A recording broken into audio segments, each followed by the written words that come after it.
आप लोगों का स्वागत है मेरे चैनल पे। और आज की वीडियो में हम बात करेंगे how to watch Pirates of the Caribbean movies in order. तो जैसे कि आप लोगों को पता ही होगा, जॉनी डेप जिसने अपने करियर में सबसे लेजेंडरी कैरेक्टर प्ले किया, कैप्टन जैक स्पैरो। मतलब सच बता रहा हूँ, जॉनी डेप को मैं स्टार्टिंग में जैक स्पैरो के नाम से ही जानता था। मेरे को इस एक्टर का एक्चुअल नाम क्या है ये पता ही नहीं था। और मैं लोगों को जब इसके बारे में बताता था तो ऐसे ही बोलता था, भाई तुमने वो जैक स्पैरो की मूवी देखी है क्या? तो इतना पसंदीदा ये मेरा कैरेक्टर है। और आप में से भी शायद बहुत सारे लोग होंगे जो जॉनी डेप को as a captain Jack Sparrow नाम से जानते होंगे और पसंद करते होंगे। तो उनके लिए ये वीडियो है कि इन मूवीज को आपको कौन से सीक्वेंस में देखना चाहिए, वो आपको मैं इस वीडियो में बताऊंगा। तो देखिए, पायरेट्स ऑफ द कैरिबियन की सबसे पहली मूवी आती है the Curse of the Black Pearl. ये 2003 में रिलीज हुई थी और ये अब तक की पायरेट्स ऑफ द कैरिबियन की मोस्ट क्रिटिकली एक्लेम्ड मूवी है। और ये मूवी रिलीज होने से पहले जॉनी डेप इतना बड़ा स्टार नहीं हुआ करता था। ये फिल्म उसके करियर का टर्निंग पॉइंट भी रही है। और ये फिल्म इसलिए भी स्पेशल है कि ये एकमात्र pirates of the Caribbean movie है जो ऑस्कर में नॉमिनेट हुई थी। इसकी कहानी जो है ना वो बहुत सिंपल है। एक ब्लैक स्मिथ रहता है जिसका नाम रहता है विल टर्नर, जिसको अपनी गर्लफ्रेंड एलिजाबेथ को बचाना है कुछ पायरेट्स के हाथों। और इसके लिए वो कैप्टन जैक स्पैरो का हेल्प ले लेता है। और जिस पायरेट ने एलिजाबेथ को किडनैप किया हुआ है वही पायरेट्स कैप्टन जैक स्पैरो के भी दुश्मन है। तो क्या विल टर्नर अपनी गर्लफ्रेंड को बचा पाता है? क्या जैक स्पैरो अपना बदला ले पाता है? उसके ऊपर ये कहानी है। सिंपल सी कहानी है लेकिन देखते वक्त इतनी जबरदस्त लगती है। मेरे हिसाब से अब तक की one of the best action adventure ये फिल्म है। इसके बाद सेकंड नंबर पर इसकी फिल्म आई थी Pirates of the Caribbean Dead Man's Chest. ये 2006 में आई थी और ये फर्स्ट पार्ट का एग्जैक्ट सीक्वल है। यानी जो घटनाएं फर्स्ट पार्ट में हुई है उसी को कंटिन्यूटी रखते हुए ये कहानी आगे बढ़ती है। और ये जो फिल्म है ये अब तक की पायरेट्स ऑफ द कैरिबियन की मोस्ट सक्सेसफुल फिल्म है।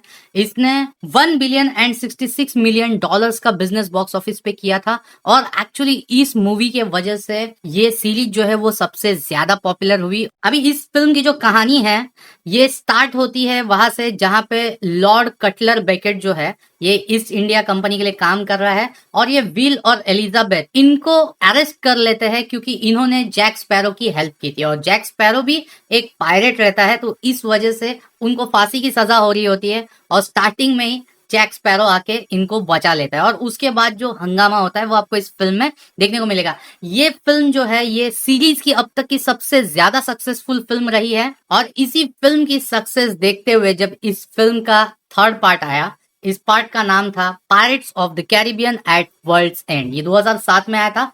और ये एक्चुअली ये जो पहले दो पार्ट है ना इसका क्लाइमैक्स है ऐसा बोल सकते हो, क्योंकि इसकी जो कहानी है उसका एंड करने का काम ये पार्ट करता है। तो आप सोच रहे होंगे कि यार टाइटल में मैंने 1 to 6 लिखा है, आगे उन चीजों के बारे में बात करेंगे कौन सी मूवीज आई। देखिए, इसमें जो एक्चुअल मेन कहानी है जैक स्पैरो की तो है ही, लेकिन साथ ही साथ विल टर्नर और एलिजाबेथ की भी है। तो उनका जो पोर्शन है वो यहाँ पे खत्म हो जाता है। ये 2007 की बनी हुई मोस्ट एक्सपेंसिव मूवी मानी जाती है। और ये मूवी जब रिलीज हुई तभी जॉनी डेप जो है ये मोस्ट हाईएस्ट पेड एक्टर बना उस साल का। उसके पहले कभी भी उसने इतना पैसा चार्ज नहीं किया था किसी इंडिविजुअल फिल्म के लिए। लेकिन इसके बाद जॉनी डेप जो है वो सही मायने में हॉलीवुड का सुपरस्टार बन गया था। अभी इसके बाद वापस से एक सीक्वल में कन्वर्ट किया, लेकिन ये एक स्टैंड अलोन सीक्वल था। अभी स्टैंड अलोन सीक्वल की बात क्या होती है कि कहानी जो है वो आगे बढ़ती है लेकिन उसका एग्जैक्टली पिछली फिल्मों से कोई खास रिलेशनशिप नहीं होता है। तो इन्होंने एक फ्रेश कहानी ली और उसके जरिए इस सीरीज को आगे बढ़ाया। इस फिल्म का नाम था Pirates of the Caribbean on Stranger tides. अब ये वो फिल्म है, ये 2011 में बनी है, आज 2023 चल रहा है, लेकिन आज भी ये फिल्म मोस्ट एक्सपेंसिव फिल्म मानी जाती है। और इस फिल्म के लिए जॉनी डेप ने अपने करियर का सबसे ज्यादा पैसा चार्ज किया था। बताया जाता है कि आज भी किसी भी एक्टर को इतना ज्यादा पैसा एक मूवी के लिए नहीं दिया गया है। और ये सीरीज की दूसरी फिल्म रही है जिसने 1 बिलियन का आंकड़ा बॉक्स ऑफिस पे कवर किया है। इसने $1,045,000,000 का बिजनेस बॉक्स ऑफिस पे किया है। अभी हालांकि देखिए ये फिल्म जो है ना इसका क्या है, ये कंटिन्यूटी में भी साथ नहीं रहती है। और दूसरी बात, ये लोगों को उतनी पसंद नहीं आई। एक तो पुराने कैरेक्टर्स इसमें नहीं थे तो जो कहानी की अटैचमेंट थी वो छूट गई थी। और दूसरी बात क्या होती है कि नई कहानी ये बनाने की कोशिश की है लेकिन वो उतनी अट्रैक्टिव मुझे पर्सनली नहीं लगी और बहुत सारे लोगों को नहीं लगी। लेकिन फिर भी जॉनी डेप के जलवे के वजह से ये फिल्म ने भी 1 बिलियन का आंकड़ा पार किया था। अभी इसके बाद 5th नंबर पे आपको देखनी है एक शॉर्ट फिल्म जिसका नाम है Tales of the Code Wedlock. ये 2011 में जब ऑन स्ट्रेंजर टाइड्स का डीवीडी रिलीज हुआ था तो उसके साथ ये दी गई Movie Killing Telegram Parha. ये पहली Pirate of the Caribbean the Curse of the Black Pearl है, उसका भी ये प्रीक्वेल है। तो ये मूवी अभी आपको कहाँ देखने मिलेगी? सिंपल सी बात है, यूट्यूब पे ही सर्च कीजिए Tales of the Code Wedlock, आपको देखने को मिल जाएगी। इसके बारे में ज्यादा नहीं बताऊंगा, 10 मिनट के आप देख लीजिए, ठीक है। लेकिन ये फिल्म आप पहली 4 मूवीज देखने के बाद देखिए तो इसका जो एक्चुअल यूनिवर्स है उसकी थोड़ी नॉलेज हो जाए, उसके बाद देखोगे तो ज्यादा मजा आएगा। इसके बाद 6 नंबर पे जो फिल्म आई, इस फिल्म का नाम था Pirates of the Caribbean Dead Man Tell No Tales. ये 2017 में आई थी और ये फिल्म ना प्रीक्वेल थी ना सीक्वल थी, इसको रिक्वेल बोला गया है। अभी आप सोचोगे भाई साहब ये चीज क्या होती है?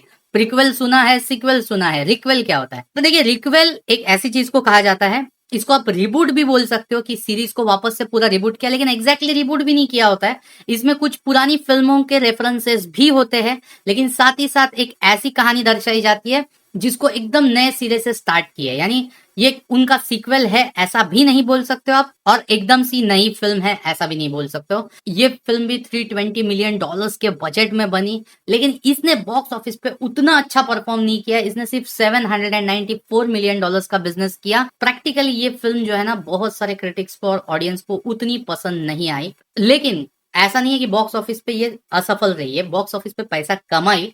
तो इसके सीक्वल के बारे में भी ये लोग सोच रहे थे, लेकिन ऐसा हुआ ना कि जॉनी डेप और उसकी वाइफ एम्बर हर्ड, इनके बीच में डिफेमेशन का एक केस चल रहा था, शायद आपने उसके बारे में सुना होगा। तो उस केस का निकाल भी नहीं लगा था, उसके पहले ही डिज्नी ने जॉनी डेप को निकाल दिया। उसके बाद डिज्नी वाले उसके पास रिक्वेस्ट करने गए क्योंकि जॉनी डेप केस जीत गया था। तो उसने कहा भाई साहब जब तुम मेरे केस का निकाल लगने के पहले मेरे को निकाल सकते हो तो भाई ऐसे कंपनी के साथ मेरे को काम नहीं करना है।